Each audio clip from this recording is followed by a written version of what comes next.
እግዚአብሔር በሚሰጠው ጊዜ ይሰጣል። አትጨነቁ። እርሱ ስለኛ ምን እንደሚያስፈልገን እኮ ያውቃል። ሳንለምነው ያውቃል። ሳንጠይቀው ይሰጠናል። ለምንድነው ተጨንቀን ከአእምሮ ውጭ ምን ሆነው? ለምንድነው ከመረጋጋት ምን ወጣው? በመጠን መኖርን መልመድ። ተጨንቆ በቁመቱ አንድ ክንድ መጨመር የሚችል ማን ነው ይላል። ተጨንቆ ማንም ሰው ምንም ፈቀቅ ማድረግ አይችልም። መጨነቅ ፈቀቅ አያረግም።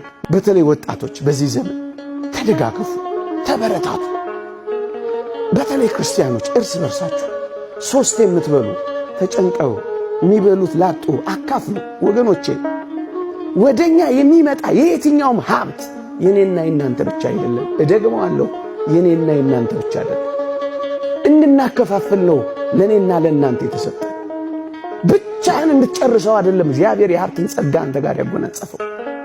እንድታከፋፍልለት ነው ወደ አንተ የመጣው። የወንጌላችን ትልቁ ተልእኮ ስጦታ ነው። እኛ እንኳን ሄዳልነው በስጦታም አይደለም።